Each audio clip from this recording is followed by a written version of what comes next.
Bonsoir à tous et tous. Je me présente, Gilles Bouillot, deuxième vice-président du Léo. Alors, j'ai la charge ce soir de vous transmettre les salutations sincères de l'ingénieur général hors classe de l'armement Marc Leclerc, président du NEO, et malheureusement a été retenu à un autre chantier. Après 3 conférences organisées en partenariat avec l'IRIS pour animer une réflexion sur les liens armée-nation et la place du militaire dans la société, je suis particulièrement heureux d'introduire cette 4e édition sur un thème traitant de la communauté gendarmique. Je remercie une nouvelle fois l'IRIS d'avoir organisé cette conférence dans son thème et format hybride, à distance et en présentiel. Je me réjouis aussi que cette conférence s'inscrive grâce à la labellisation dans le cadre de Fabrique Défense, projet dont UNEO comme l'IRIS est heureux d'être cette année encore partenaire. Pour ceux qui ne connaissent pas la Fabrique Défense, c'est une initiative portée par le ministère des Armées adressée à la jeunesse pour contribuer à construire un esprit de défense. Concrètement, une série d'événements sont labellisés Fabrique Défense.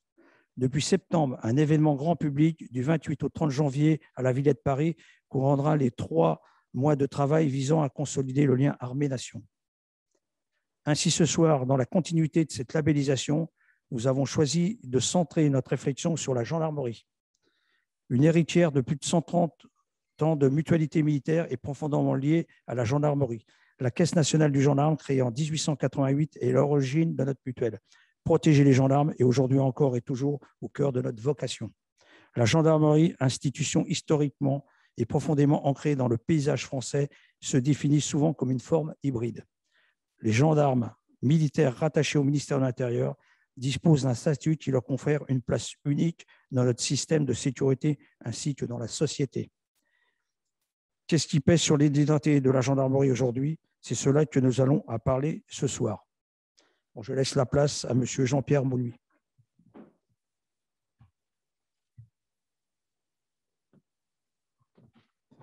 Merci. Écoutez, je suis ravi de... Oui, c'est pas la peine d'ouvrir cette conférence sur les défis de la gendarmerie au XXIe siècle, donc au nom de l'IRIS, parce que je suis un des directeurs adjoints. C'est la 4e conférence donc, que nous organisons avec la mutuelle UNEO, et donc je remercie le deuxième vice-président, M. Bouillot, donc d'être venu, et je le remercie surtout UNEO pour ce partenariat fidèle qui nous a permis d'explorer déjà 3 thématiques, l'une sur le rôle des militaires en tant que citoyens dans la société, ce qui nous a permis d'aborder la question du statut des militaires, de leurs droits et de leurs devoirs. Une autre de ces conférences fut dédiée à la question des réserves, question qui est d'ailleurs très importante pour les réservistes eux-mêmes. Et ce débat a reçu un intérêt très vif de la représentation parlementaire, puisqu'un rapport d'information était alors en cours d'élaboration à la Commission de la Défense de l'Assemblée nationale. Et je sais que les personnes qui étaient chargées de ce rapport ont assisté à cette conférence que nous avions organisée. Et enfin, nous avons abordé la question de la féminisation des armées, car, eh bien oui, aujourd'hui, l'armée, ce n'est pas qu'une affaire d'hommes, et c'est tant mieux. Aujourd'hui, nous continuons cette exploration du monde des armées en profondeur, une question qui ne fait d'ailleurs peut-être pas assez l'objet de débats publics, c'est pour ça d'ailleurs qu'on l'organise, et peut-être trop une affaire de spécialistes. Et donc aujourd'hui, on va se pencher sur la gendarmerie. Alors la gendarmerie, d'une certaine manière, c'est indéfinissable. On peut considérer que c'est une force de police, mais pas que. Ça a aussi un statut militaire, même si la gendarmerie est aujourd'hui rattachée au ministère de l'Intérieur. Et puis, je pense que c'est ancré dans l'inconscient collectif des Français. Il faut bien penser que l'ancêtre de la gendarmerie, la maréchaussée, date de 1399, et la gendarmerie en elle-même, avec son statut actuel, date de 1791, c'est-à-dire donc pendant la Révolution française. Donc, dans cet inconscient collectif français, un gendarme, je pense que ce n'est pas un policier. Hein. C'est notamment historiquement une force implantée dans les régions, dans les territoires, et ayant une grande proximité avec les habitants. Mais le monde évolue, les défis sécuritaires également. Et de ce fait, donc, il nous a semblé utile d'organiser ce débat sur les défis de la gendarmerie au XXIe siècle, débat qui fait également suite au Beauvau de la sécurité qui s'est achevé il y a 2 mois. Et donc, tout de suite, pour animer ce débat et présenter nos orateurs, je laisse la parole donc à Marie Chabot, donc, qui est directrice de cabinet de la stratégie du NEO et qui aura la charge d'animer ce débat. Merci beaucoup. Bonsoir à toutes et tous. La gendarmerie évolue dans des contextes sécuritaires extrêmement différents depuis le début du XXIe siècle, vous le savez. Elle fait face à de nouvelles menaces qui la poussent à innover pour accomplir ses missions. En effet, l'esprit de sacrifice lié au statut militaire est une réalité pour les gendarmes. Les chiffres parlent d'eux-mêmes. 19 blessés par jour, 8 à 9 décès en mission ou en service par an. La gendarmerie, par sa proximité et ses missions au plus près de la population, est perméable, bien évidemment, aux évolutions sociétales qui entrent, bien sûr, parfois en tension avec les suggestions du statut militaire.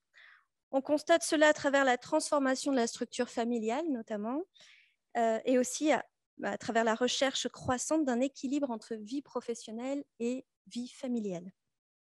Donc, les défis de la gendarmerie relèvent autant de contraintes opérationnelles que d'évolutions sociétales. Et à l'aune des évolutions sécuritaires et sociétales, comment la gendarmerie se positionne-t-elle entre permanence de son identité et transformation de son environnement? C'est la question à laquelle nous allons répondre ce soir. Et c'est ce dont nos intervenants vont nous parler. Nous allons commencer avec le professeur François Dieu, que nous voyons à l'écran. Vous êtes professeur au département de sciences politiques et de sociologie de l'Université de Toulouse. Dès 1992, vous publiez une thèse sur le thème « Gendarmerie et modernité, étude de la spécificité gendarmique aujourd'hui ». Depuis, vous avez écrit de très nombreux ouvrages et articles sur la sécurité et la gendarmerie, dont « Où va la gendarmerie ?», sorti en 2020. Vous êtes également auditeur IHEDN et lieutenant-colonel de réserve au sein de la gendarmerie nationale. Ce soir, professeur, vous avez souhaité mettre l'identité gendarmique au cœur de votre intervention. Ainsi, pouvez-vous nous dire ce qui forge aujourd'hui cette identité et finalement quelles sont les tensions, les pressions sociales qui s'exercent sur elle? Professeur, c'est à vous. Très bien, bonsoir, content d'être parmi vous. Désolé pour cette voix d'outre-tombe, mais je suis quand même content d'arriver à avoir un petit peu de voix ce soir. Je n'en avais pas ce matin et je suis désolé du bruit peu agréable que fait ma voix. Vous traitez d'un sujet qui effectivement est d'un sujet important, la gendarmerie, et la question de l'identité.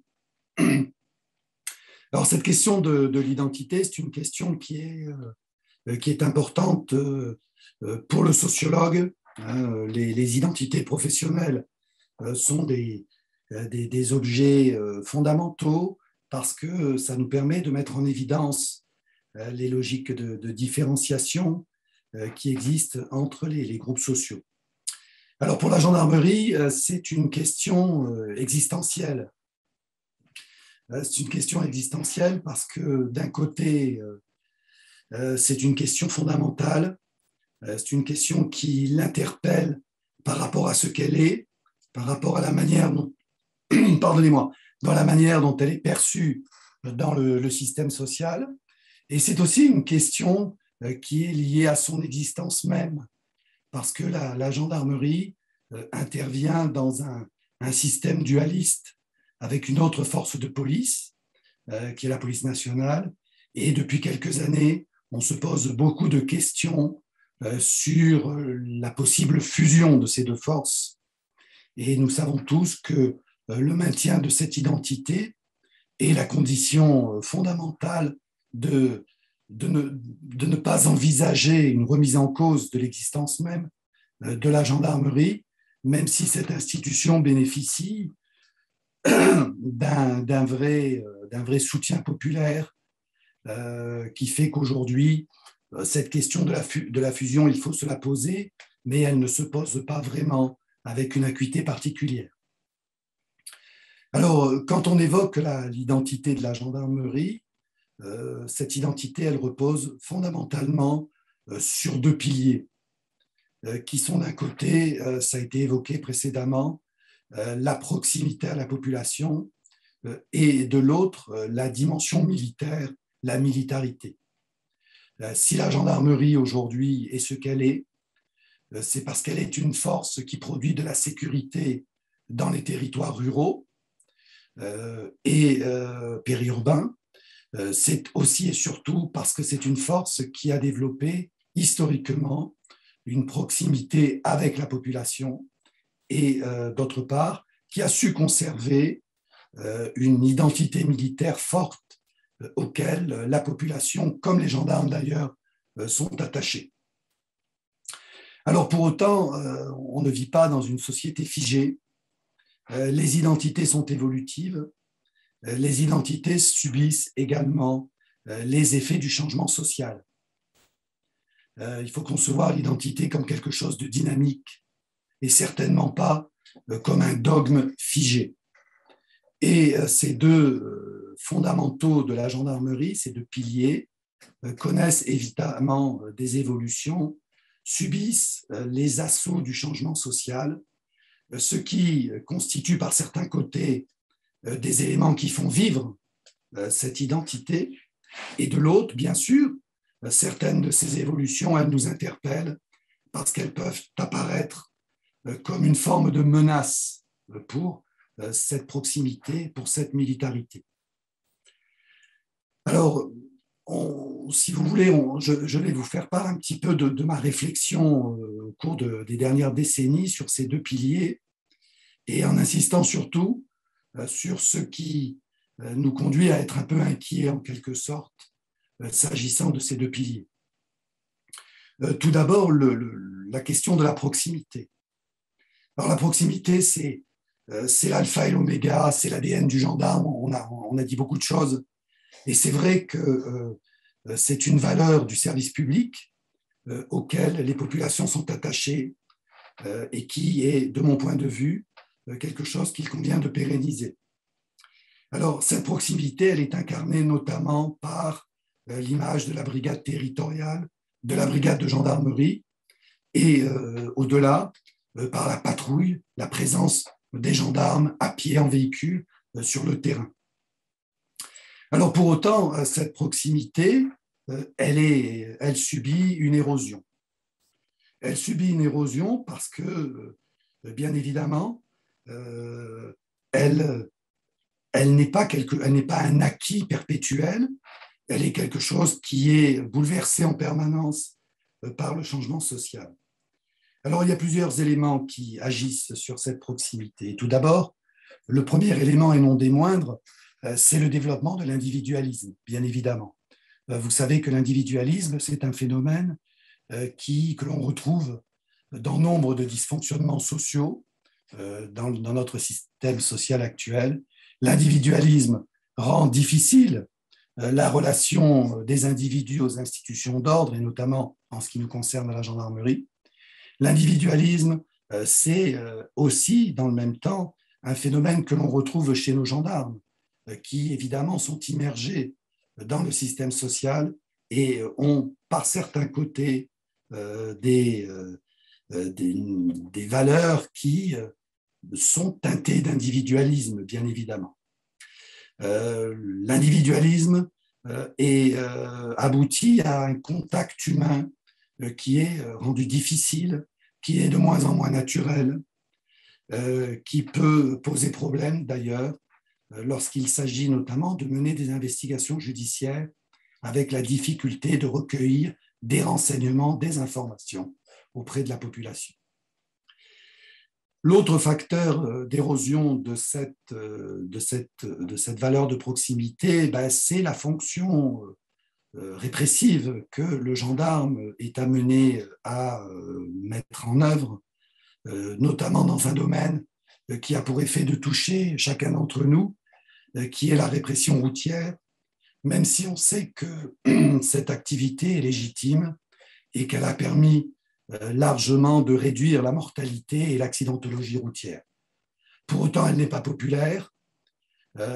C'est une activité qui nuit à la logique de proximité, même si ces dernières années, nos policiers et nos gendarmes sont relayés par le développement du contrôle-sanction automatisé, qui a permis aussi de limiter quelque peu cette dimension impopulaire.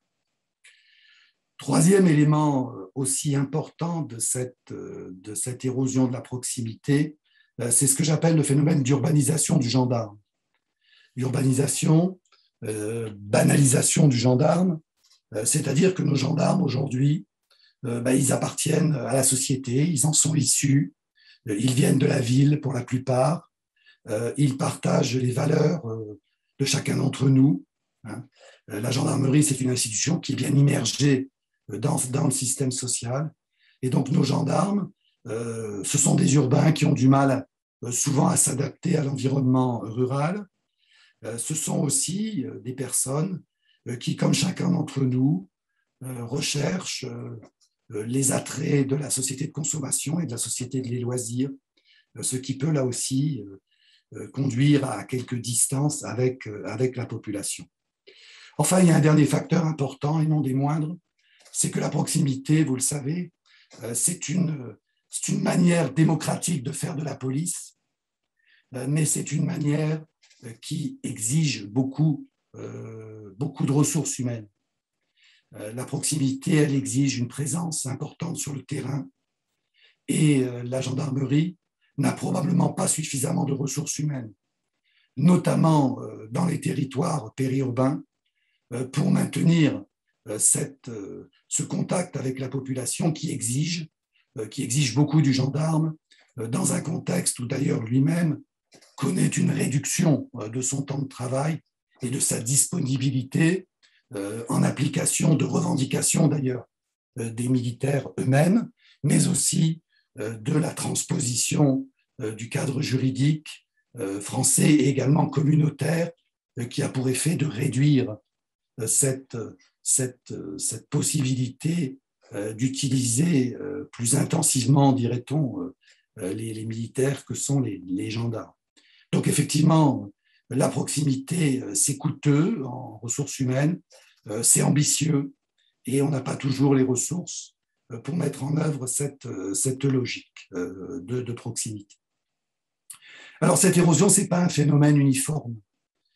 C'est pas un phénomène uniforme, c'est un phénomène qu'on rencontre surtout dans les zones périurbaines, dans une moindre mesure en milieu rural, où la gendarmerie, même si elle a été amenée à alléger son dispositif, conserve quand même une relation privilégiée avec la population, ce qui n'est pas toujours facile dans des territoires qui sont vastes, avec des populations dispersées, des populations qui ne sont pas toujours présentes également elles-mêmes dans la journée.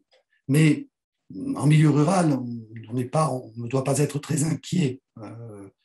L'inquiétude plus importante est à la périphérie des villes, où là, effectivement, les recherches que j'ai menées depuis de nombreuses années montrent une vraie évolution de la gendarmerie vers ce qu'on peut appeler une gendarmerie plus mécanique, une gendarmerie plus opérationnelle peut-être, une gendarmerie plus réactive, certainement, mais en tout cas une gendarmerie qui a plus de difficultés de maintenir ce contact privilégié avec la population.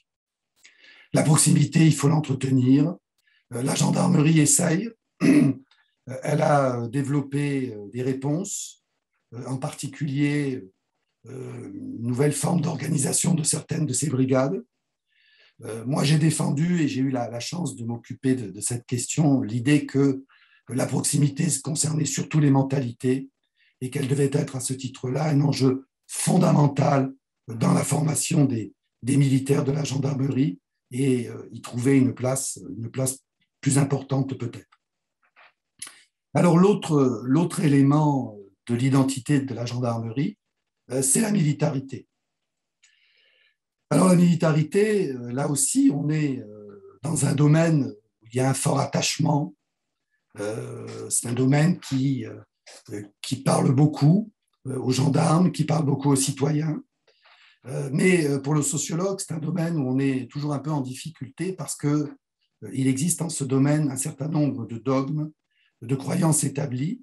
Et le devoir du sociologue, c'est justement souvent de disputer et de discuter ces dogmes pour essayer de faire progresser la connaissance. Et dans le domaine de la militarité, effectivement, il convient d'être précis. On dit souvent que la gendarmerie est une institution militaire. En réalité, ce qui est militaire dans la gendarmerie, c'est surtout le gendarme. C'est surtout le statut du gendarme qui est militaire. Son statut, mais aussi ses valeurs qui sont induites par ce statut. C'est également des éléments de son mode de vie qui relèvent de la militarité. Alors bien sûr, il y a quelques missions militaires de la gendarmerie, quelques missions de prévôté, quelques missions de défense. Mais la gendarmerie, si vous voulez, demeure fondamentalement une organisation policière, fonctionnellement policière. Et donc, la militarité relève plutôt de ce qu'on appelle la maille humaine, la dimension humaine. C'est ce qui en fait sa force, c'est aussi ce qui peut en faire sa faiblesse. La militarité de la gendarmerie, en effet, c'est une militarité qui est surtout importée. La militarité de la gendarmerie, c'est une militarité qui vient pour l'essentiel de l'armée de terre, plus particulièrement de l'infanterie et de l'arme blindée cavalerie. En tout cas, c'est une militarité qui s'est développée, qui a été importée. Mais ce que je veux dire par là, c'est que ce n'est pas une militarité qui est en phase avec la réalité fonctionnelle de la gendarmerie. La réalité fonctionnelle de la gendarmerie, ce sont des missions de police administrative et judiciaire. Ce sont des missions de maintien de l'ordre, des missions de renseignement. Et donc, il y aura toujours, si vous voulez, cette difficulté existentielle pour la gendarmerie, qui est d'avoir cette militarité importée, presque plaquée. Et moi, je défends l'idée, et elle n'est pas toujours facile, croyez-moi, que la gendarmerie n'a pas su véritablement construire sa propre militarité, au moins dans le registre fonctionnel. Et donc, cette militarité-là, qui n'est pas une militarité construite véritablement sur une base fonctionnelle, cette militarité, elle bénéficie quand même de soutien important dans l'institution. C'est une militarité qui est consensuelle, valorisante, vis-à-vis desquels il y a un réel attachement des personnels, des militaires de la gendarmerie. Mais c'est une militarité qui subit quand même dans les armées et surtout, je dirais, dans la gendarmerie, qui subit un certain nombre d'assauts. Ces assauts, ils sont identifiés depuis plusieurs décennies par les sociologues de la chose militaire, qui parlent de banalisation, qui parlent de civilianisation des armées, c'est-à-dire d'érosion des valeurs militaires. Les valeurs militaires, vous le savez, n'existent pas en tant que telles. En réalité, ce sont les valeurs du service public qui, dans les armées, ont une intensité très forte liée à la nature de la mission des armées, le combat guerrier, la défense du territoire, mais aussi à la possibilité pour les militaires de faire un sacrifice le plus important qui existe pour un agent public, qui est de faire le sacrifice de sa vie. Et donc, ces deux éléments-là insistent, plaident, construisent une conception très extensive, très intensive même, des valeurs du service public. Alors, ces valeurs du service public, évidemment, elles subissent les assauts des phénomènes qu'on a décrits précédemment. Elles subissent les assauts de la société de consommation et des loisirs, de l'individualisme, bien évidemment. Et donc, ces assauts, on les observe aujourd'hui, bien évidemment, au niveau de la gendarmerie, comme d'ailleurs dans l'ensemble du système militaire.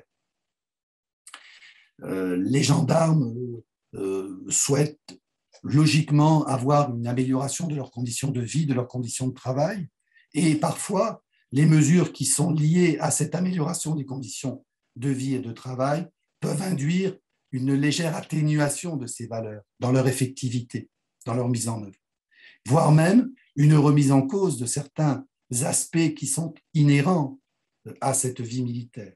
Et je pense en particulier, s'agissant de la gendarmerie, à une certaine remise en cause, ne nous voilons pas la face, de la vie de caserne qui pose des problèmes d'acceptation avec la promotion de l'intimité individuelle, mais aussi et surtout la remise en cause dans les faits aujourd'hui de l'obligation de résider en caserne, qui est une obligation importante qui pèse sur la gendarmerie, sur les gendarmes en particulier.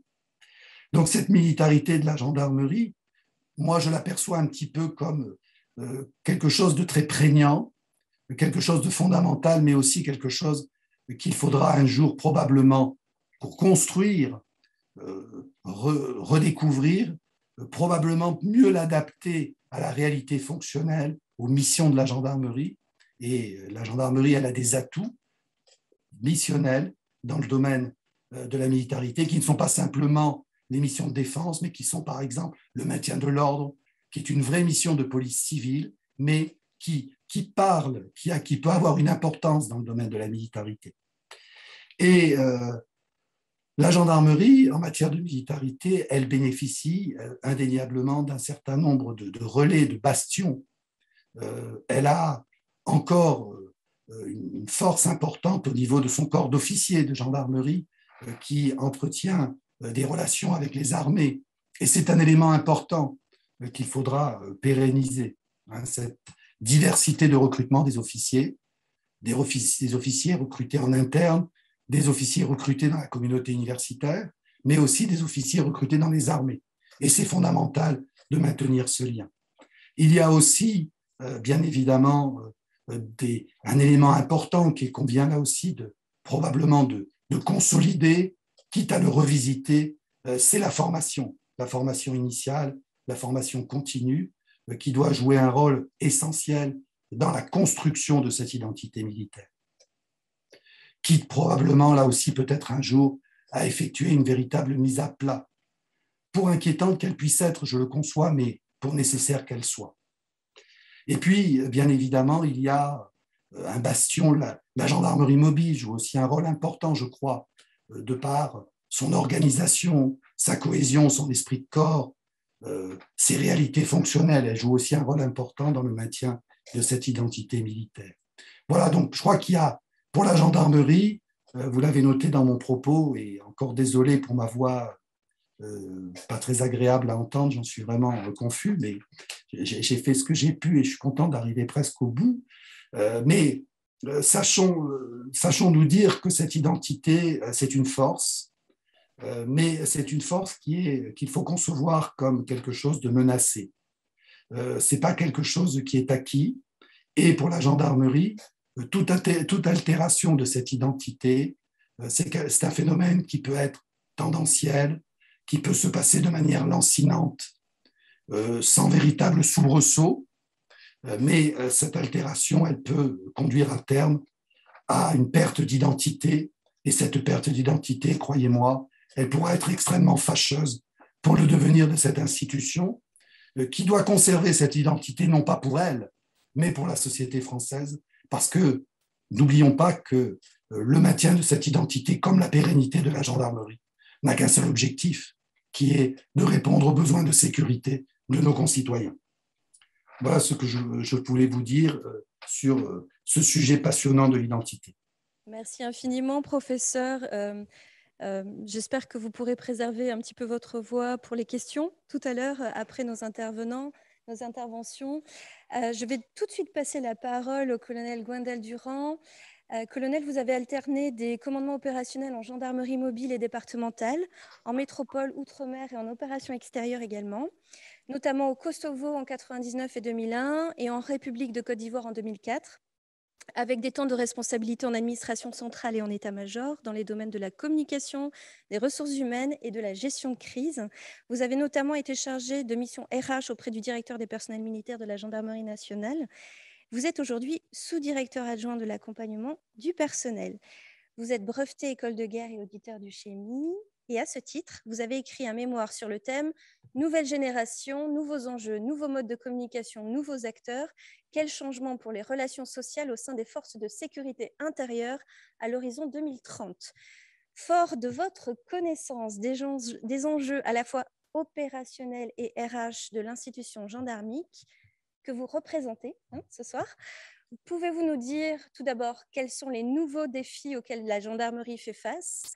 Quelle politique RH la DGGN met-elle en place pour absorber à la fois les défis sécuritaires et les évolutions sociales? Et enfin, le modèle militaire de la gendarmerie garde-t-il toute sa pertinence? Merci beaucoup, Marie. Tout d'abord, merci à l'IRIS et à UNEO pour le choix du thème. Nous sommes très fiers du thème choisi et de l'intérêt que vous portez à la gendarmerie. Je vous prie tout d'abord d'excuser également l'absence du directeur général, le général Christian Rodriguez, qui était invité mais qui n'a pas pu, pour des contraintes d'agenda, être présent ce soir et qui m'a demandé de le représenter pour échanger avec vous sur les enjeux auxquels la gendarmerie doit répondre. Alors, la gendarmerie est effectivement l'une des plus anciennes institutions françaises, mais c'est surtout une institution avec un modèle singulier, comme ça a été rappelé lors de l'introduction, à la fois force armée et force de sécurité intérieure. Alors, nous avons commémoré cette année, nous continuons à commémorer les 300 ans des brigades territoriales, de l'implantation des brigades territoriales, la consécutive à l'édit du 9 mars 1720, qui est sans doute l'élément fondateur de l'organisation puis de la structuration moderne de la gendarmerie, dans sa dimension à la fois territoriale et nationale. Depuis la Révolution, personne n'a jamais contesté ce principe de maillage territorial, bien au contraire, et toutes les évolutions que nous avons connues depuis, à la fois, n'ont eu qu'un seul but, à la fois de renforcer le maillage territorial et notre organisation, de l'adapter et de le moderniser, pour finalement continuer à assurer ce qui est notre raison d'être, c'est protéger et assurer la sécurité des Français sur un territoire qui est vaste, 96% du territoire national au profit de plus de 50% de la population française. Alors, si nous sommes encore les héritiers en ligne directe de cette structuration de la gendarmerie tricentenaire, si la brigade territoriale constitue encore la brique de base de notre organisation, la gendarmerie n'a cessé d'évoluer et de se transformer. Et je pense que c'est aussi une des caractéristiques de l'institution, c'est cette capacité à se transformer, à évoluer à travers les époques, à travers le temps, pour rester une institution moderne et qui correspond aux attentes de sécurité des Français. Alors, bien entendu, le contexte de 2021 est bien différent de celui de 1720. Si je voulais forcer un peu le trait, je dirais qu'on est passé du cheval au drone et puis de la brigade territoriale à la brigade numérique. Nous évoluons dans un monde incertain qui rend le métier de plus en plus exigeant. Nous sommes confrontés dans le quotidien de nos missions à une radicalisation des formes de contestation, mais aussi des comportements individuels. Nous sommes aussi confrontés à une attente de plus en plus forte de la population en matière de sécurité. Et puis, comme l'a rappelé François Dieu, nous devons aussi prendre en compte des évolutions sociétales profondes, que ce soit un changement générationnel ou une société qui se digitalise et qui entraîne à la fois des opportunités en termes d'utilisation d'outils connectés, j'y reviendrai, mais aussi une extension du domaine de la sécurité publique au cyberespace, avec une vraie porosité maintenant des implications physiques et numériques. Alors, pour approfondir le contexte dans lequel nous évoluons, nous sommes confrontés depuis plusieurs années à un niveau d'engagement exceptionnel. C'est d'abord la persistance d'une menace terroriste élevée qui nous a obligés à faire preuve de davantage de réactivité, à développer nos capacités d'intervention et puis à mettre en œuvre des dispositifs de prévention ou de protection extrêmement lourds, que ce soit lors de grands rassemblements et puis de planifier pour les mois futurs la prochaine Coupe du monde de rugby en 2023 ou les Jeux olympiques en 2024. À côté de cette persistance de menaces terroristes, c'est la récurrence de troubles à l'ordre public, avec, comme je l'évoquais précédemment, une radicalisation des comportements et des formes de contestation, que ce soit en métropole, mais aussi outre-mer, dans les grandes agglomérations, mais aussi en milieu rural. Ça vous renvoie aux images des manifestations gilets jaunes et des affrontements auxquels nous avons dû faire face, mais aussi aux évacuations des zones à défendre, que ce soit à Notre-Dame-des-Landes, à Bure, à Sivins. Et puis, outre-mer, je peux citer les contextes de Mayotte, de la Nouvelle-Calédonie. Troisième point sur ce niveau d'engagement exceptionnel, c'est la forte pression migratoire qui continue de s'exercer, notamment dans le Pas-de-Calais, sur la frange nord, Manche, mer du Nord, et puis dans les Alpes-Maritimes, et la succession de crises environnementales et sanitaires. Tempête Alex, tempête Irma, ouragan Irma en 2016, tempête Alex fin 2019, et puis crise sanitaire que nous connaissons depuis 2020. À côté de ce contexte et de cette pression opérationnelle, nous sommes aussi confrontés à une augmentation des violences commises à l'égard des forces de l'ordre. Voilà, ça touche le policier comme le gendarme, hein, dans l'exercice quotidien de nos missions. Pour vous donner quelques chiffres, en 2020, nous avons déploré 7 décès, dont 4 du fait d'agression. En moyenne, nous subissons 10 gendarmes blessés par jour, dont 6 du fait d'une agression. Au 31 octobre de cette année, 3 537 agressions ont été commises contre des gendarmes et 2 522 gendarmes ont été blessés en opération. Voilà, ça vous donne un petit peu la proportion et les chiffres qui sont quand même conséquents et qui illustrent bien cette pression et ce risque, cette exposition au risque accru auquel le gendarme doit faire face dans les missions du quotidien. Sur les 5 dernières années, le nombre de blessés en métropole a augmenté de 30%.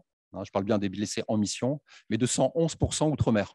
Voilà. On voit bien qu'on a changé d'échelle également dans cette dimension. Et le point particulier que je souhaitais évoquer également, c'est que cette exposition au risque et à la violence s'étend désormais aussi dans la sphère privée et à nos familles, avec des agressions de plus en plus courantes contre les casernes de gendarmerie.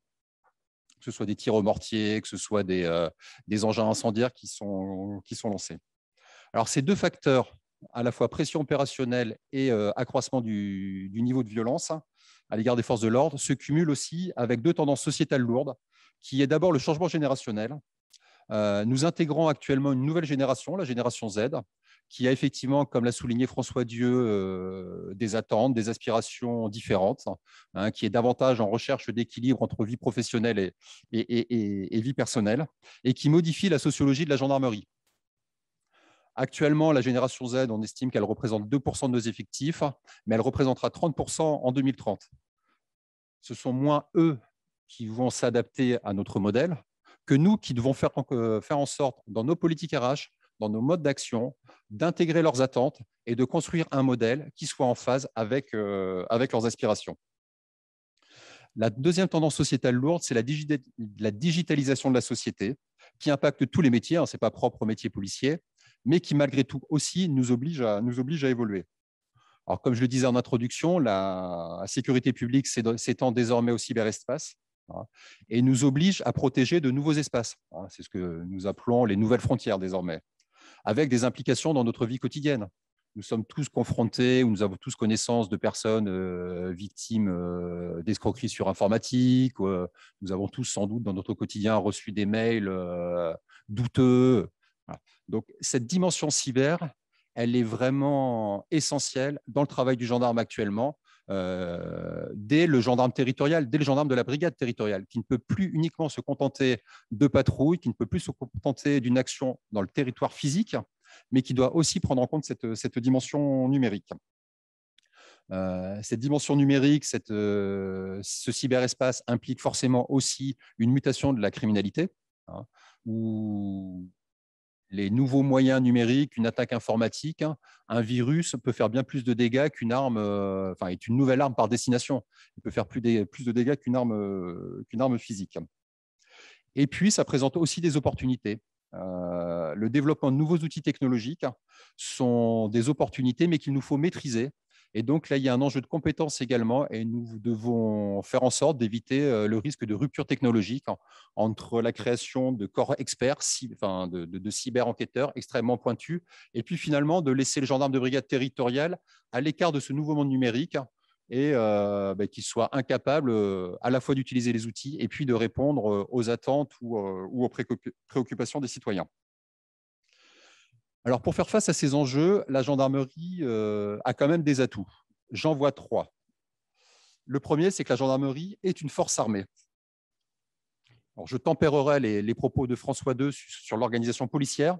La gendarmerie, dans sa dimension de force armée, ça représente une organisation intégrée, une plénitude du commandement et aussi un soutien opérationnel intégré, ce qui nous permet justement d'être non plus dans le continuum de sécurité paix, crise, guerre, mais plutôt dans ce que le chef d'état-major des armées appelle désormais le triptyque compétition, confrontation, affrontement, qui s'applique aussi au territoire national et aux enjeux sociétaux, sociaux que connaît le territoire métropolitain, mais aussi outre-mer.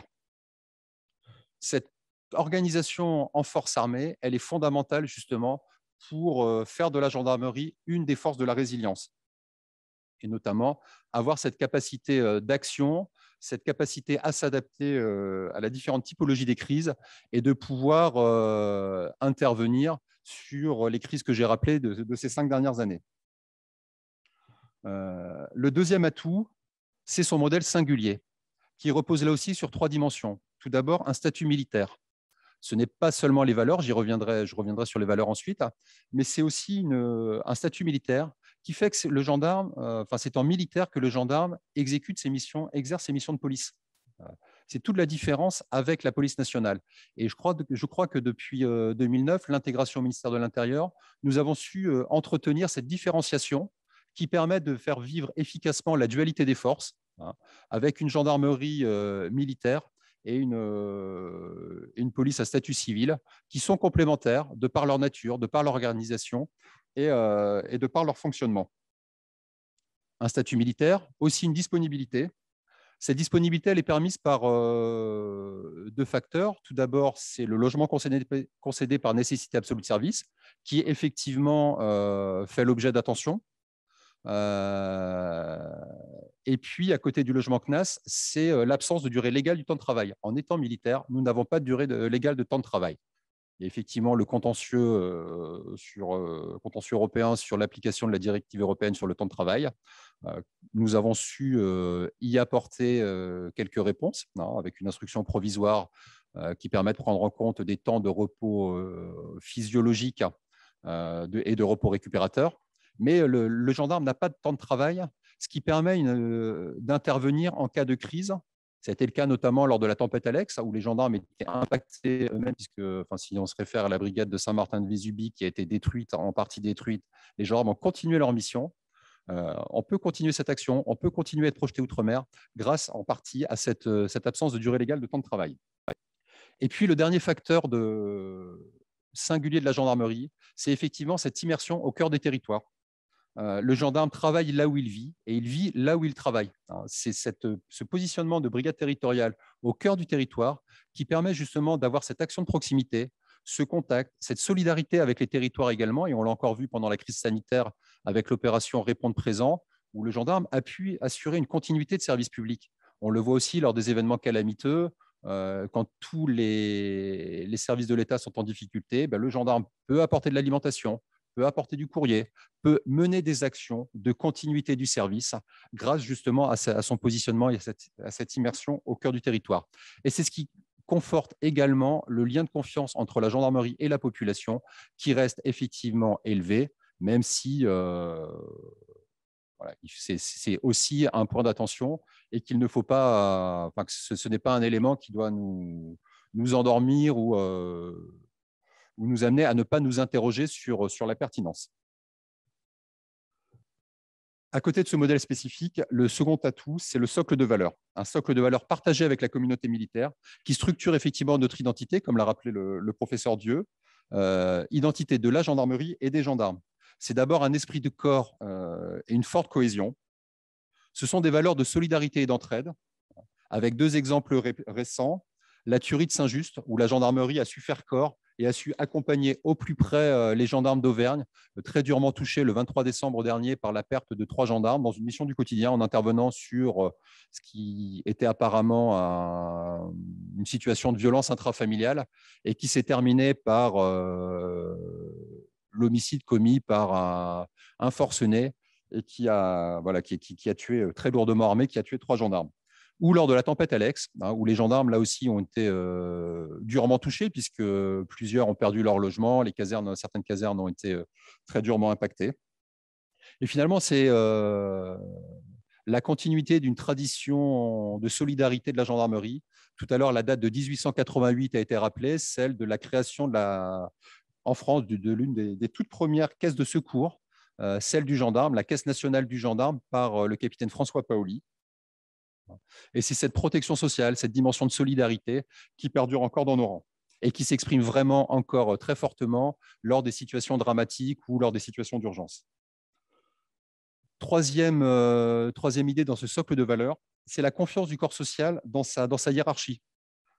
C'est une dimension aussi très importante et qui nous différencie par rapport à l'autre force de police. On a un dispositif de dialogue social, le Conseil de la fonction militaire gendarmerie, qui est mature et qui permet une bonne expression des gendarmes, une bonne remontée des préoccupations du terrain, et puis un DGGN qui incarne vraiment, qui est le premier représentant des gendarmes et qui incarne véritablement, en tant que chef militaire, cette dimension de représentation de l'ensemble de la communauté des gendarmes, des 100 000 gendarmes et des 30 000 réservistes. Un autre point, c'est aussi dans nos modes d'action, mais ça aussi, c'est le propre de la communauté militaire, c'est l'attention que nous portons à nos personnels. Et puis un ascenseur social qui fonctionne encore dans nos parcours de carrière. Et cette dimension finalement d'évolution au sein de la gendarmerie, de cette respiration, permet justement renforce cette cohésion, permet l'engagement du gendarme et constitue un socle de valeurs fort. Et d'ailleurs, quand on sonde les jeunes de la génération Z qui rentrent en gendarmerie, en fait, on se rend compte que c'est ce qu'ils viennent chercher. Ils viennent chercher ce sens de la mission, cet engagement, ce socle de valeurs qu'incarne la gendarmerie. Et puis, on voit qu'en formation initiale, finalement, on a un taux d'attrition qui est extrêmement faible et donc qui montre bien que les gens qui nous rejoignent, les gens que nous recrutons, finalement, adhèrent à ces valeurs et se sociabilisent assez vite à la dimension militaire de la gendarmerie. Alors, le troisième atout de la gendarmerie, c'est une culture d'entreprise qui repose sur l'innovation. C'est ce qui nous a permis d'évoluer au fil des siècles et c'est ce qui nous permet d'anticiper les changements et de faciliter les évolutions. Alors, quelques exemples que je vais vous citer, c'est la création de l'IRCGN en matière de criminalistique dans les années 80. C'est aussi la création du GIGN pour faire face aux évolutions du terrorisme dès 1974. Dans le domaine des systèmes d'information et de communication, c'est la création de réseaux propres, réseau Ruby, réseau Saphir, extrêmement résilients dans les années 70-80. Le développement de logiciels de bureautique Brigade, le développement de solutions informatiques également indépendantes de Microsoft. Voilà, ce qui nous permet d'avoir une certaine souveraineté, une certaine compétence et une certaine capacité désormais à prendre le virage du numérique. On a aussi, dans cette culture d'entreprise, à la fois une innovation participative en interne. On promeut les Géo Trouve Tout avec un dispositif d'atelier de l'innovation annuel qui permettent de valoriser les bonnes pratiques, de les diffuser aussi et qu'elles fassent école et qu'elles permettent d'améliorer nos process. On développe également l'innovation co-construite avec le secteur privé pour professionnaliser notre fonction capacitaire. De quoi avons-nous besoin pour répondre aux missions et à l'évolution de la gendarmerie vers 2030, et puis de définir un cahier des charges avec les industriels qui correspondent véritablement à la modernisation, à l'enjeu de modernisation technologique et à nos besoins. D'ailleurs, la semaine prochaine, le 23 novembre, nous organisons à la station F, donc qui est le lieu de l'incubation parisien, une journée Agir, donc accompagnement par la gendarmerie de l'innovation, de l'industrie et de la recherche, où nous allons organiser différentes tables rondes et puis du speed dating avec plusieurs industriels, où finalement nous allons leur communiquer nos besoins. Ce ne sont pas eux qui viennent nous proposer leurs solutions, c'est nous qui leur communiquons nos besoins et à eux de voir comment ils peuvent s'adapter, ils peuvent répondre à nos cahiers des charges. Donc, on renverse finalement la pratique, mais ce qui permet vraiment de tisser un réseau industriel et donc d'avoir cette capacité à innover. Alors, quelle évolution du métier de gendarme? L'évolution du métier de gendarme à l'horizon 2030, on peut la décliner en 4 idées pour répondre à cet enjeu technologique et aux enjeux du besoin de sécurité. La première idée, c'est que la protection des populations passera par une plus grande proximité. On sent véritablement que ça correspond aux attentes de la population. Cette proximité, elle sera aussi en particulier numérique et elle passera aussi par un accroissement des outils connectés. On développe actuellement l'ordinateur qu'on appelle Ubiquiti, qui permet véritablement aux gendarmes d'avoir davantage de mobilité, de se rendre au plus près des besoins. Donc, on sort de la brigade bâtimentaire physique. Ce n'est plus le citoyen qui vient à nous, c'est nous qui faisons la démarche d'aller vers lui. Avec une capacité de prise de plainte au domicile, une capacité d'investigation au domicile. Voilà. Véritablement, on se projette vers le citoyen. Deuxième idée, le territoire numérique verra le développement de l'e-contact, je l'ai abordé, la montée en puissance de la compétence cyber des personnels et l'évolution des méthodes d'investigation à haute valeur ajoutée. Et là, on est véritablement sur une chaîne qui va de l'enquêteur de brigade territoriale, qui doit avoir cette compétence, cette capacité à répondre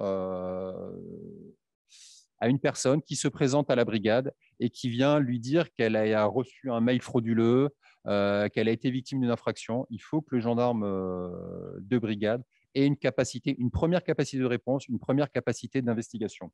Et puis, ça va sur les investigations à haute valeur ajoutée, parce que j'évoquais les mutations de la cybercriminalité.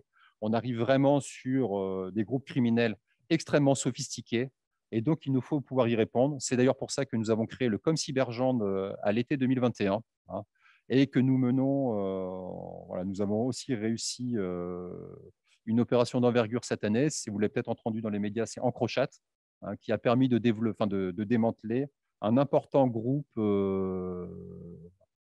qui produisait à grande échelle des opérations de rançongiciel sur l'ensemble de la planète.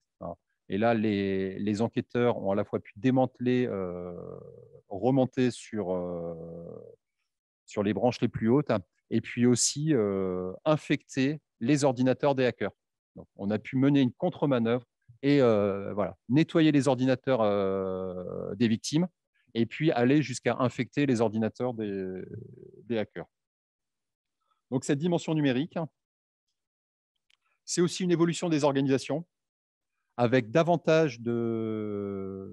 Voilà, on va aller vers des modèles de déconcentration, créés pour permettre une offre de sécurité sur mesure, dans une dimension, dans une logique d'intelligence locale, pour véritablement correspondre aux besoins de chaque territoire, avec une hybridation des structures. Tout à l'heure, j'évoquais le modèle de la bâtimentaire de la brigade, qui a toujours sa pertinence, mais qui doit nécessairement évoluer. On va aller, on crée davantage de dispositifs d'appui et d'intervention quand on est confronté à des événements d'ordre public ponctuels, avec une capacité de projection rapide d'escadron de gendarmerie mobile. On mutualise également les fonctions de gestion des événements, avec la création à l'échelle des départements de dispositifs de gestion des événements.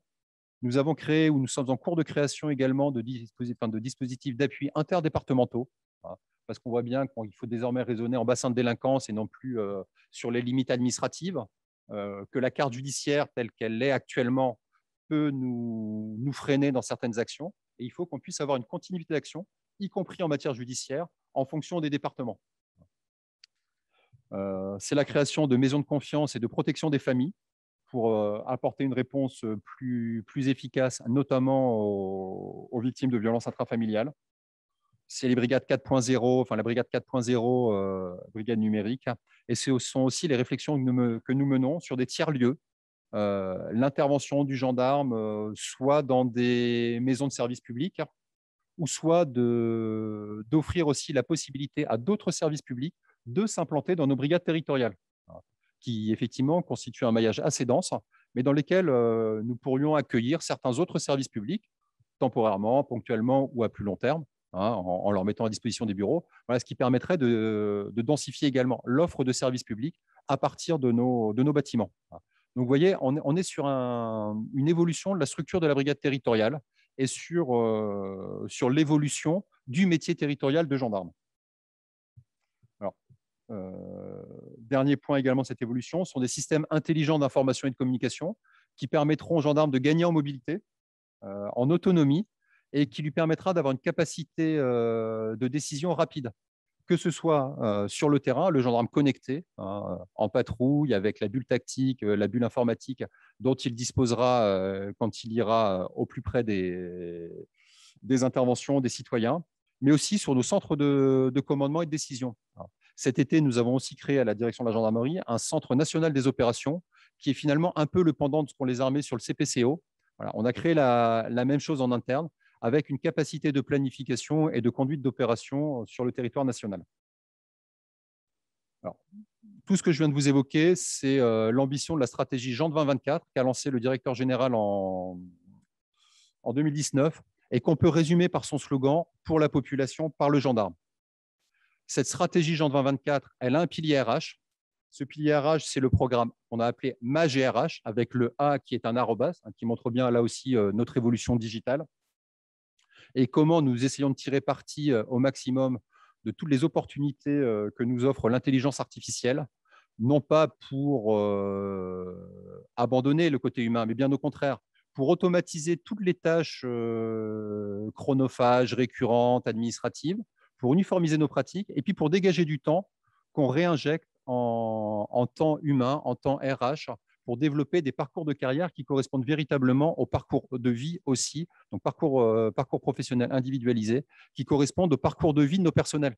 Parce que là aussi, la sociologie du gendarme a changé. Dans les années 80, seulement 20% des conjoints de gendarmes avaient un emploi salarié. Désormais, on est à plus de 90%. Voilà, on voit bien aussi que cet aspect du foyer de gendarme doit être pris en compte.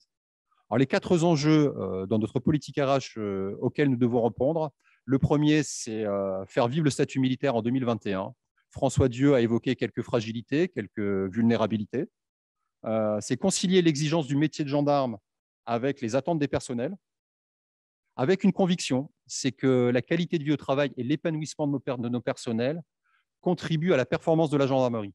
Et qui dit performance de la gendarmerie dit aussi qualité du service de sécurité que nous apportons aux citoyens. Donc la bienveillance n'est pas juste un mot un peu valise, un mot tendance, c'est vraiment une finalité pour nous. D'une part, ça fait aussi partie des valeurs de la communauté militaire. Je parlais de l'attention portée à nos personnels, mais c'est surtout que derrière l'épanouissement de chaque gendarme, on a une amélioration de la performance de la gendarmerie, donc une amélioration de la qualité du service que nous rendons à chaque citoyen. Troisième enjeu, c'est de préparer notre ressource humaine aux enjeux d'avenir. Je parlais tout à l'heure de la numérisation ou de la digitalisation du métier de gendarme. Mais il faut que chaque gendarme, que ce soit le gendarme territorial, mais aussi le directeur de la gendarmerie nationale, soit conscient des enjeux technologiques et un niveau de maîtrise technologique suffisant pour répondre à ces nouveaux défis. En matière d'accompagnement du personnel, c'est de développer une politique d'accompagnement qu'on peut résumer là aussi par un slogan, c'est protéger ceux qui protègent. Le gendarme continuera à s'engager face à la radicalité des comportements s'il sait que quoi qu'il arrive, il sera protégé, il sera accompagné dans la durée par l'institution et sa famille sera aussi accompagnée.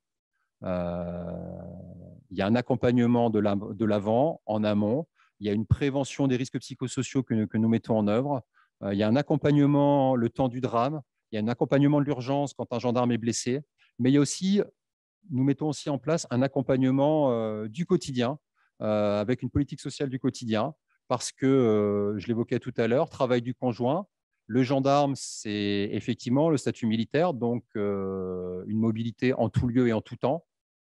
Une fois qu'on l'a dit et qu'on se remet dans le contexte de 2021, il faut muter. La mobilité impacte aussi la famille, impacte le conjoint, impacte les enfants. Et donc, il faut qu'on développe une offre aussi de services et d'accompagnement social qui prennent en compte ces aspects-là. Une mutation, un changement de grade ou le différentiel de rémunération de solde est insuffisant pour compenser la perte d'un emploi, est insuffisant si le gendarme doit prendre un logement pour ses enfants qui continuent des études supérieures dans la métropole la plus proche et autres. Voilà. Donc, il y a des impacts très concrets auxquels il nous faut répondre. Et puis, voilà.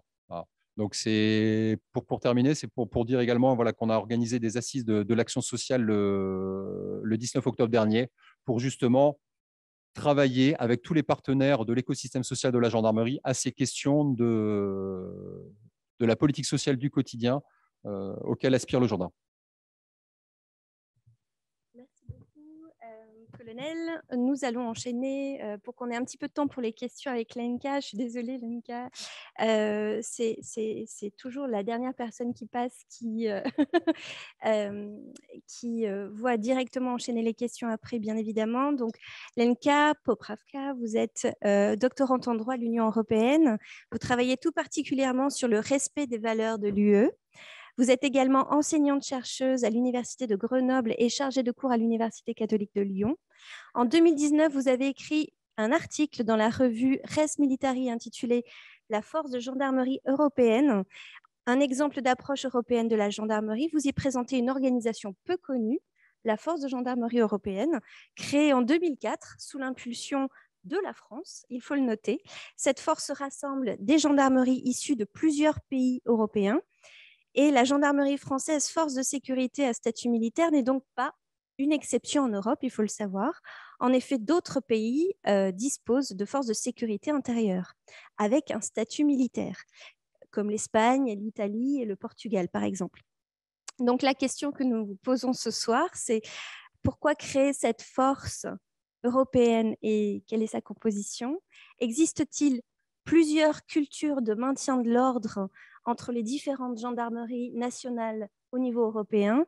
Et enfin, pour reboucler avec l'introduction de François Dieu, l'identité militaire de cette force constitue-t-elle un de ses atouts?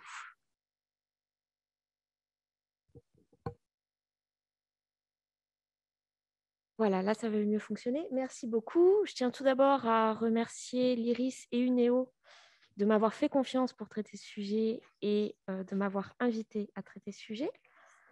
La première question qu'on peut se poser, c'est qu'est-ce que la force de gendarmerie européenne? Pour commencer, il me semble important de préciser que la gendarmerie française a pu avoir des interventions extérieures en dehors du cadre de la force de gendarmerie européenne. Donc, il est important de garder en mémoire que la force de gendarmerie européenne n'est pas l'alpha et l'oméga de la projection à l'international de la gendarmerie française. Comme le disait Madame Chabot, la force de gendarmerie européenne est née d'une volonté française. L'initiative a été prise en 2004, le traité a été signé en 2007. On est dans le cadre de la coopération intergouvernementale, c'est assez logique qu'on prenne notre temps. Et l'idée de création a eu lieu lors d'une réunion informelle des ministres de la Défense dans le cadre de l'Union européenne. Et en marge de cet événement, il y a eu cette idée de se dire si on faisait une coopération dédiée aux forces de gendarmerie. Aujourd'hui, quels sont les États membres? On retrouve la France, l'Italie, l'Espagne et le Portugal. On retrouve également la Roumanie, les Pays-Bas et la Pologne. La Lituanie est également membre, mais avec un statut un peu différent car les forces militaires lituaniennes n'exercent pas de mission policière en interne. Enfin, c'est une minorité de leur mission, mais elles sont quand même membres de la force de gendarmerie européenne. Et nous avons comme membre observateur la Turquie. Donc, le premier constat qu'on peut faire, c'est que le fait d'avoir des forces militaires ayant des missions de police n'est pas une spécificité française, ni même particulièrement une spécificité d'Europe du Sud. Ce qui est intéressant quand on parle de la force de gendarmerie européenne, et ce qui va éclairer toute notre présentation, c'est le fait que cette force de gendarmerie européenne a été créée en marge de l'Union européenne. L'idée était d'accompagner le développement opérationnel de la politique de sécurité et de défense commune menée par l'Union européenne, mais en ayant notre propre fonctionnement et en ayant nos propres modalités de coopération. Pour ce faire, la force de gendarmerie européenne est actuellement complètement indépendante en termes de décision et en termes d'organisation de l'Union européenne et est une caricature d'une organisation intergouvernementale avec un commandement qui est composé des représentants des ministres compétents de chacune des parties, Selon les États, ça peut être ministère des Affaires étrangères, ministère de l'Intérieur, ministère de la Défense, et une prise de décision par consensus ou par unanimité. Le QG de la force de gendarmerie européenne se trouve actuellement en Italie, et il est à noter que la France avait l'an dernier la présidence de la force de gendarmerie européenne.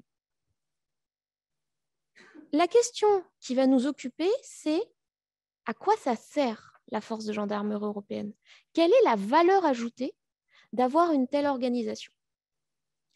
Dans la lettre d'intention de 2004, l'objectif de la force de gendarmerie européenne, c'était d'offrir à l'Europe la capacité de mener des missions de police au sein de missions de gestion de crise,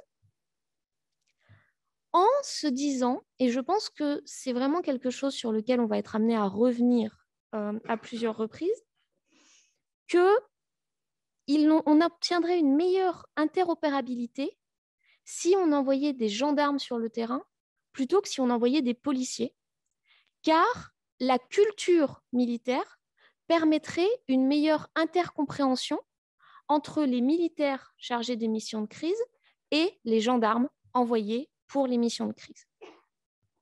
L'idée également, c'est d'avoir un pôle commun pour pouvoir assurer la meilleure collaboration possible avec les organisations internationales chargées de la paix internationale, au premier rang desquelles les Nations Unies, l'OTAN et l'Union européenne. La création est donc claire. L'idée, c'est de se servir des avantages de la gendarmerie pour atteindre une meilleure effectivité des missions de gestion de crise. Le contexte de création de la force de gendarmerie européenne n'est pas anodin par rapport à son utilisation ultérieure. Quand en 2004, on a l'idée de créer cette force de gendarmerie européenne, on est dans le cadre d'un renforcement massif des compétences en matière de défense de l'Union européenne. C'est la renaissance, voire la naissance, de la politique de sécurité et de défense commune, et c'est 3 missions principales. Des missions humanitaires ou d'évacuation, des missions de maintien de la paix et des missions de rétablissement de la paix. Et pour les États à la manœuvre de la création de la force de gendarmerie européenne, il apparaissait évident que les forces de gendarmerie, de par leur spécificité, avaient pleinement leur place dans cette effectivité des missions liées à la politique de défense de l'Union européenne. Ainsi, les objectifs et les missions de la force de gendarmerie européenne relèvent d'une culture de maintien de l'ordre qu'on a essayé d'unifier au maximum en essayant d'avoir une culture de maintien de l'ordre qui s'imprègne, qui s'intègre dans les missions de gestion de crise. Il y a eu, et il y a encore, une grande incitation doctrinale chez les politistes et chez les juristes pour intégrer la force de gendarmerie européenne directement au sein de l'Union européenne, en disant qu'au sein de l'Union européenne, on a déjà des forces de réponse rapide, comme par exemple les battle groups, et qu'on a trouvé des mécaniques pour faire de la politique de défense dans l'Union européenne sans avoir à gérer les problèmes liés à l'organisation de l'Union européenne et l'éventuelle opposition qu'il peut y avoir entre compétences régaliennes et fonctionnement à la majorité qualifiée.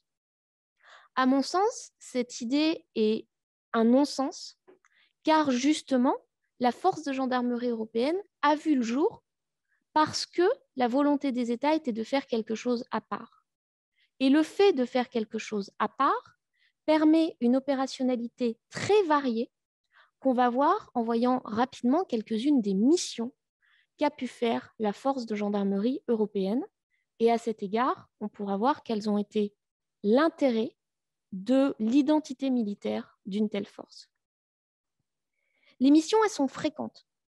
Depuis 2007, il y a eu 13 participations à des missions, soit sous l'égide de l'ONU ou de l'Union européenne ou de l'OTAN. La première mission est un excellent exemple de l'avantage de la force de gendarmerie européenne. C'était en Bosnie-Herzégovine, dans une opération qui s'est appelée Altea, qui était une opération militaire qui avait un aspect de maintien de l'ordre et de coordination du maintien de l'ordre. L'Union européenne a fait le choix de recourir à la force de gendarmerie européenne pour justement assurer une interopérabilité la plus optimale possible entre les forces militaires dédiées au maintien et au rétablissement de la paix et les forces militaires dédiées à la coordination des missions de police. Cette mission, il y a eu une coordination de la gestion des missions de police, puis par la suite, il y a eu une unité de police intégrée qui a été gérée par les forces de la force de gendarmerie européenne. Au profit de l'ONU, la force de gendarmerie européenne a contribué à la mission qu'il y a eu en Haïti en 2010 après le tremblement de terre qui a frappé Haïti. Et au profit de l'OTAN, la force de gendarmerie européenne a contribué à 2 missions en Afghanistan. D'une part, NATO Support, qui était une mission de formation et d'assistance au profit des forces et des institutions de sécurité afghanes. Et là encore, l'aspect valeur militaire de la force de gendarmerie européenne a été pleinement apprécié par l'OTAN pour justement assurer cette interopérabilité et ce partage des valeurs de sacrifice de soi. Et également une seconde mission, toujours en Afghanistan, qui s'est appelée Resolute Support, qui était une formation et du conseil, toujours dédiée aux institutions et aux agents afghans, mais cette fois-ci dédiée au renseignement et à la lutte antiterroriste.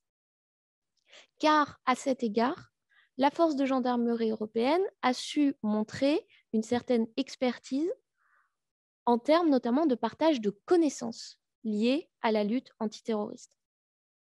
Bien évidemment, ces opérations ont aujourd'hui pris fin vu le contexte en Afghanistan, mais le fait qu'on puisse retrouver des opérations Union européenne, des opérations Nations unies et des opérations OTAN démontre d'une confiance partagée entre ces 3 organisations internationales envers la force de gendarmerie européenne.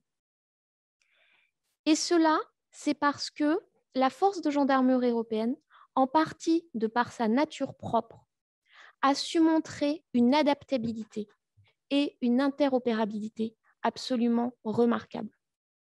Un point qui peut être intéressant pour illustrer ceci, c'est le fait que à chaque fois que la force de gendarmerie européenne participe à une mission sur le terrain, elle va adopter, elle va recevoir le langage, la méthode stratégique, la méthode de commandement de l'organisation internationale qui fait appel à elle.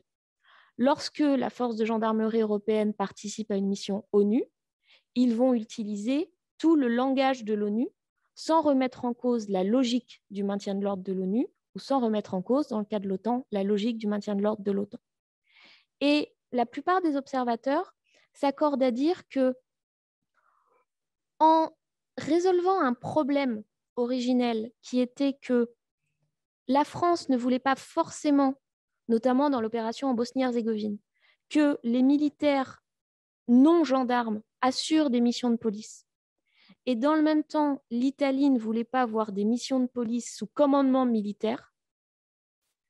La solution, qui a été la force de gendarmerie européenne, a répondu à un problème qui était ce problème de l'adaptabilité et de trouver une solution pour assurer des missions de police les plus efficaces possibles. Certains observateurs américains disent que la force de gendarmerie européenne a répondu à une niche de sécurité et à un manquement, à une carence qui maintenant est résolue grâce à l'existence de cette force. L'identité militaire est quelque chose qui a servi en tant qu'outil de résilience, en tant qu'outil d'adaptabilité, mais également en tant qu'outil d'intercompréhension. Le problème actuellement de la force de gendarmerie européenne, ce n'est pas lié à ses missions propres, ni à son identité propre. Le problème de la force de gendarmerie européenne, pour reprendre les termes de la Cour des comptes, qui a fait un rapport en 2011 sur tous les corps militaires européens permanents, c'est de dire que ces forces n'ont d'européens que le nom. Car on fonctionne sous le modèle du consensus, ce qui est assez logique, on est dans un domaine régalien et intergouvernemental. La création de la force de gendarmerie européenne a répondu à une situation particulière. Assurer un maintien de l'ordre fait par des militaires dans un contexte militaire. La création de la force de gendarmerie européenne a répondu également à des perspectives qui étaient purement des perspectives liées aux États membres. Les États membres, la France et l'Italie au premier chef, souhaitaient absolument éviter d'avoir des corps qui ne sont pas forcément formés à faire du maintien de l'ordre, par exemple les corps militaires pour les corps français, qui se retrouvent à faire du maintien de l'ordre parce qu'on n'avait pas de gendarmes sur place. Aujourd'hui, le problème, c'est que le consensus oblige à avoir un accord non seulement sur la culture du maintien de l'ordre, qui apparemment, des documents qu'on peut avoir, n'est pas nécessairement un problème, mais également un accord sur dans quelle mission on intervient. Et sur ça, on peut voir que, pour des raisons qui sont qu'on est dans des domaines régaliens, il y a un certain nombre d'interrogations, de dissensions, de questionnements. Une des dernières grandes missions de la force de gendarmerie européenne, ça a été la participation à la mission civile au Mali, menée par l'Union européenne, et à la mission Nations Unies au Mali, MINUSMA. Dans ces deux hypothèses, on a pu voir que la force de gendarmerie européenne a répondu à des enjeux qui étaient complètement différents. Dans le premier cas, on était uniquement dans du conseil et de la formation.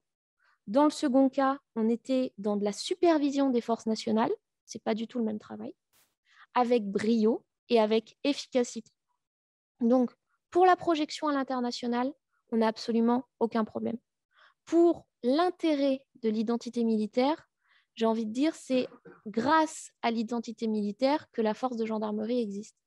L'enjeu aujourd'hui, pour la pérennité de la force de gendarmerie européenne, pour son efficacité, mais également pour la visibilité de cet instrument, c'est de réussir à continuer les missions, à pérenniser les missions et à trouver des missions sur lesquelles tous les États membres sont d'accord pour intervenir. Pour finir, je tiens à signaler quelque chose qui, à mon sens, c'est le meilleur exemple de l'attachement des États membres à l'identité militaire de cette force de gendarmerie européenne. Il y a quelques années, les Pays-Bas ont demandé l'autorisation d'intégrer leur force de police non militaire à la force de gendarmerie européenne. L'intégralité des autres États membres ont refusé en expliquant que pour ce qui relève de la coopération policière, on a plein d'outils, mais que si on commence à faire rentrer nos forces de police non militaires dans la force de gendarmerie européenne, on allait diluer l'identité militaire et on allait perdre une grande partie de ce qui fait l'intérêt et la crédibilité de la force de gendarmerie aujourd'hui. Je vous remercie pour votre attention. Merci beaucoup, Lenka.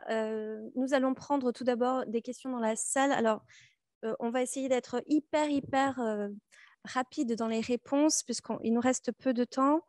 Je pense qu'on a une question juste ici devant. On va essayer d'être concis aussi dans les questions. Hein, comme ça, on pourra en traiter au maximum.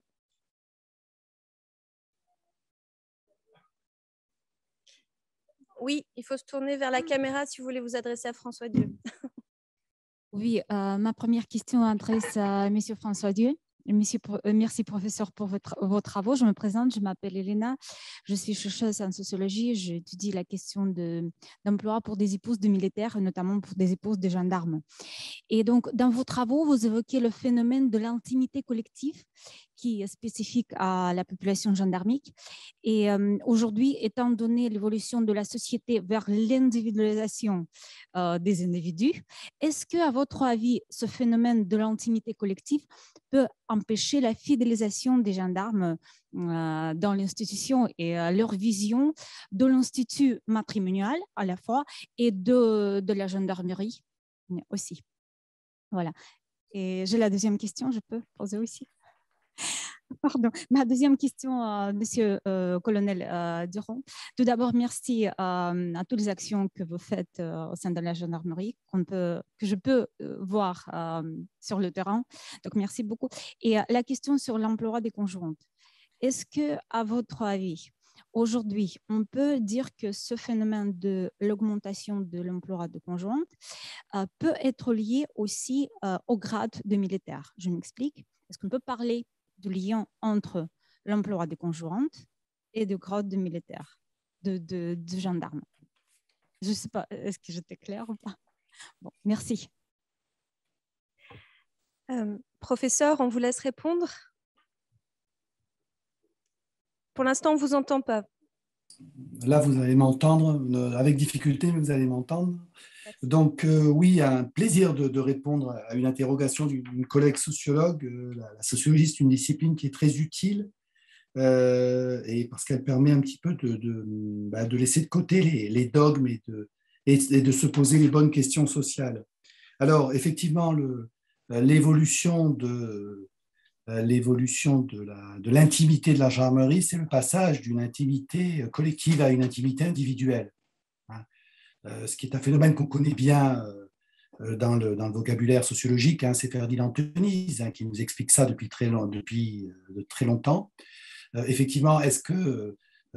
alors, c'est une évolution qui est irréversible et qui effectivement pose des questions sur la notion même de vie de caserne, auquel la gendarmerie a répondu par une certaine souplesse, qui fait qu'aujourd'hui, on reconnaît davantage d'intimité aux familles. Le gendarme ne subit plus d'intrusion dans son intimité, dans son domicile. Il est vraiment extrêmement indépendant, sous réserve de respecter les dispositions en matière de sécurité liées à la caserne, mais sous cette réserve-là, il a une absolue liberté qui peut même l'amener, et là ça devient un peu plus problématique, à ne pas utiliser le logement qui lui est concédé. On a un taux assez important de logements qui ne sont pas utilisés parce que les gendarmes décident d'aller se loger ailleurs. Ce qui est lié aussi à l'évolution du corps, à l'accession des gendarmes aux classes moyennes de la population, à la limitation également de leur mobilité, notamment pour les sous-officiers, et également aux évolutions des structures familiales, le travail des conjoints, qui fait que beaucoup de gendarmes aujourd'hui souhaitent acquérir une résidence principale, un lotissement, une maison dans un lotissement ou un appartement, et ne sont pas toujours satisfaits du logement que la gendarmerie leur met à disposition. Alors, juste sur la famille, c'est central, effectivement, c'est central pour tout le monde et pour les gendarmes en particulier.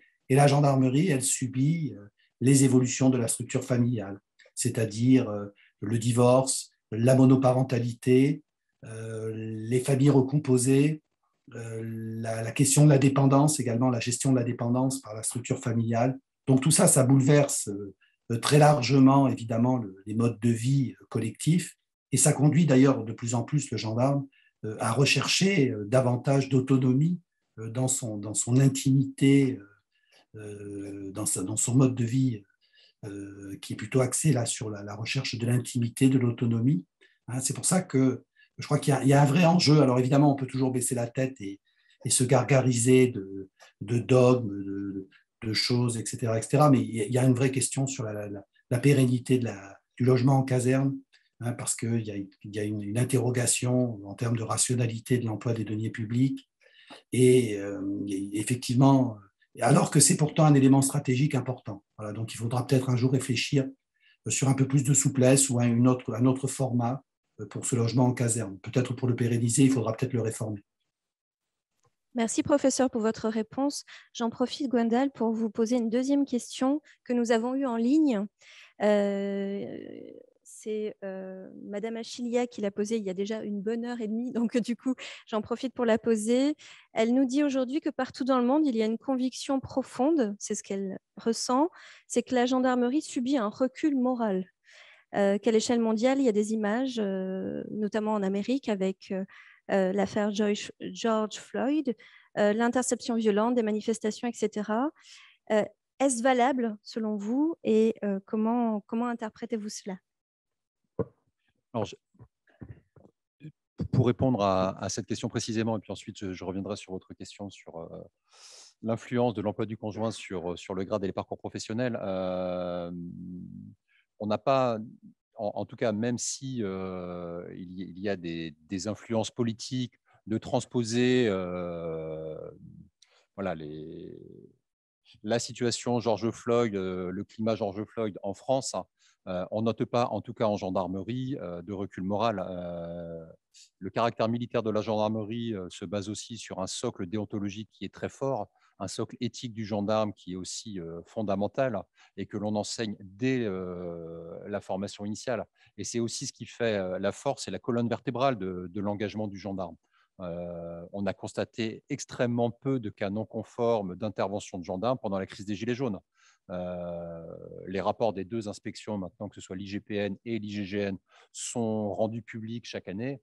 Ça permet de voir, et en tout cas en transparence, de communiquer aux citoyens les signalements qui nous sont faits, les enquêtes qui ont dû être menées. Et on voit bien qu'en tout cas pour la partie gendarmerie, l'engagement reste, selon des critères déontologiques, extrêmement fort. Hein. Donc il n'y a pas de recul moral. C'est vraiment aussi une caractéristique et une préoccupation majeure pour nous, c'est qu'effectivement, malgré le contexte, malgré l'exposition au risque que j'évoquais tout à l'heure, le gendarme, dans son engagement, reste extrêmement garant. C'est un soldat de la loi, le gendarme. Donc, il ne peut pas commettre des manquements. Et s'il y a des manquements, ils sont lourdement sanctionnés. Le gendarme est écarté. Voilà, on a aussi des procédures disciplinaires qui s'appliquent et qui sont lourdes en termes d'impact sur la carrière. Ça fait vraiment partie, enfin, ce socle déontologique fait vraiment partie, là aussi, est une des caractéristiques de l'engagement du gendarme. Donc, pas de recul moral, en tout cas, pour la gendarmerie.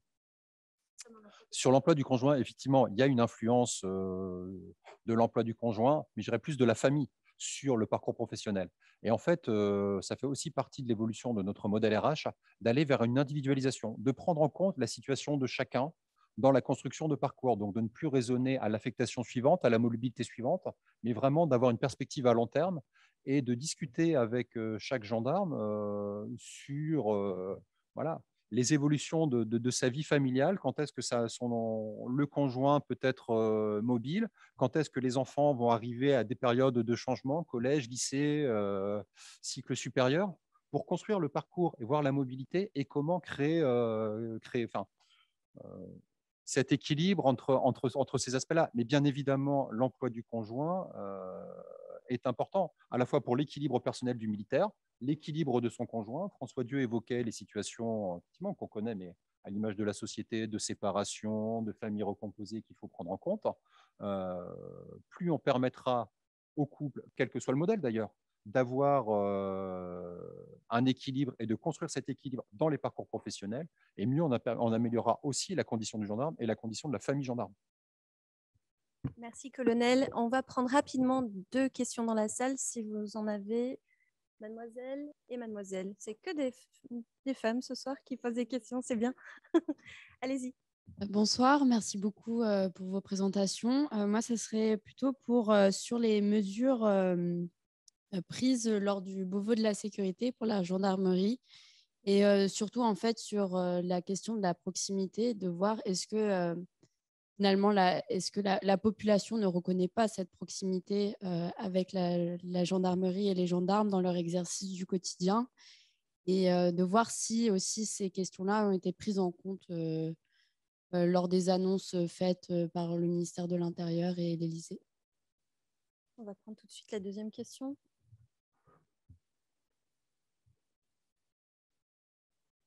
Bonsoir, merci beaucoup pour toutes vos interventions. Moi, j'aurais une question concernant le défi de la féminisation des effectifs de la gendarmerie. Donc, peut-être pour vous, mon colonel, puisque c'est une question plutôt RH. Comment est géré ce défi par la gendarmerie nationale? Y a-t-il des politiques de féminisation mises en place? Les quotas ont notamment été supprimés. Donc, qu'est-ce que vous mettez en place pour féminiser ces effectifs? Est-ce qu'il y a des voilà, il y a des politiques, quelles sont les mesures également peut-être très rapidement sur les questions de violence intrapersonnelle. Voilà, merci pour votre réponse. Sur le Beauvau de la sécurité, effectivement, la proximité était un des piliers. Sur le lien aussi, avec une table ronde sur l'amélioration du lien police-population, police au sens large de la population. C'est quelque chose qu'on a identifié depuis plusieurs années déjà. On s'est rendu compte qu'effectivement, suite aux politiques publiques, politiques de sécurité successives, on s'était peut-être un peu davantage trop centré sur l'enquête judiciaire. La réponse, les interpellations, voilà, il fallait du résultat quantifiable en termes de réponse pénale. Donc effectivement, on a beaucoup investi la police judiciaire ces dernières années, au détriment sans doute un peu trop de la présence sur le terrain. Le gendarme était devenu un enquêteur à la fois sur les constatations et puis au bureau à traiter les enquêtes, à traiter les auditions, mais moins en présence. Depuis quand même une bonne dizaine d'années, on a fait ce retour sur le territoire. On a mis fin à un plan que l'on avait commencé de fermeture de brigades territoriales. Donc, on a maintenu nos implantations. On va d'ailleurs maintenant davantage vers la recréation de brigades, voilà, vers davantage de proximité aussi sur le territoire. On a créé des brigades de contact, des brigades spécifiquement dédiées au contact, des groupes de contact, notamment en périurbanité, pour avoir vraiment cette présence de voie publique renforcée. On a travaillé l'offre également numérique, digitale, pour permettre aussi aux citoyens de rentrer en contact avec le gendarme, quel que soit le moment de la journée, y compris le soir, la nuit, chez lui, avec des gendarmes qui sont à la brigade numérique qui est située à Rennes, mais qui intervient sur l'ensemble du territoire, en tout cas qui a compétence sur l'ensemble du territoire. Donc oui, ce mouvement vers davantage de proximité, c'est vraiment un des piliers forts de la stratégie de la gendarmerie. Est vraiment pris en compte dans le Beauvau de la sécurité. Sur les défis de la féminisation maintenant, nous l'avons pris en compte aussi depuis plusieurs années. Il n'y a plus de métier maintenant en gendarmerie fermé aux femmes. En 2015-2016, nous avons ouvert les escadrons de gendarmerie mobile, en tout cas pour les postes de sous-officiers, aux femmes. C'est généralisé maintenant. On est à 20% de féminisation en gendarmerie. Je dirais qu'il y a vraiment une volonté de progresser sur l'exercice de responsabilité pour des femmes dans les parcours de carrière officiers. On a actuellement 5 femmes générales de gendarmerie. Elles accèdent à des responsabilités. On arrive sur davantage de ressources également parce que le recrutement universitaire actuellement à l'EOGN est plus de 50% des officiers recrutés, recrutement universitaire, sont des jeunes femmes et qui développent des parcours. Et là aussi, dans les profils RH, c'est de prendre en compte les aspects à la fois d'officière, mais aussi de maman, de vie de femme dans les parcours. Et il n'y a pas qu'il n'y ait pas d'impact sur une maternité, bien au contraire, et qu'une femme puisse évoluer parfaitement normalement. En tout cas, on est extrêmement attentif à la condition des jeunes femmes, des femmes, mais aussi à toutes les discriminations, les potentielles discriminations en interne. Lenka, je complète cette question par la question suivante. Y a-t-il des femmes dans la force de gendarmerie européenne ? Alors, c'est un peu compliqué à dire parce que la présidence tourne selon les États membres, etc. Mais un des exemples, et non des moindres, c'est que la présidence française a été assurée par une femme qui faisait partie de la direction générale de la gendarmerie. Et c'est elle, vous m'excuserez, j'ai oublié son nom, qui a vraiment impulsé une stratégie à moyen terme de visibilisation de la force. Donc, à cet égard, la force de gendarmerie européenne ne fait pas exception à cette logique de féminisation. Et je pense que cette logique de féminisation, c'est quand même quelque chose qu'on retrouve dans beaucoup de pans de la fonction publique régalienne et où il y a beaucoup de réflexions à mener dans l'ensemble de nos corps sur comment féminiser et comment maintenir une vie familiale et avoir un travail dans la fonction publique. Merci beaucoup. Pour ceux qui auraient encore des questions et pour les questions auxquelles nous n'aurions pas répondu sur Internet, ne soyez pas frustrés. Nous allons vous répondre par mail à l'intégralité des questions. Et même s'il en essaie de nouvelles, n'hésitez pas à nous les poser, nous y répondrons. Merci au professeur Dieu pour nous avoir parlé d'identité militaire. Merci Gwendal pour nous avoir décrit les défis et les pressions qui aujourd'hui sont fortes sur nos gendarmes. Et merci Lenka de nous avoir parlé de la force de gendarmerie européenne parce qu'on n'a vraiment pas souvent l'occasion d'en entendre parler. Merci également au professeur Molny de son accueil et à l'Iris de son accueil toujours très agréable. Et à la prochaine fois, je vous invite à aller sur le site uneo.fr où nous publions régulièrement des articles sur le statut militaire. Et prochainement, nous allons publier un article sur le statut des gendarmes et sur la spécificité de la communauté gendarmique. Donc, n'hésitez pas à aller sur uneo.fr et à très vite. Merci beaucoup. Bonne soirée.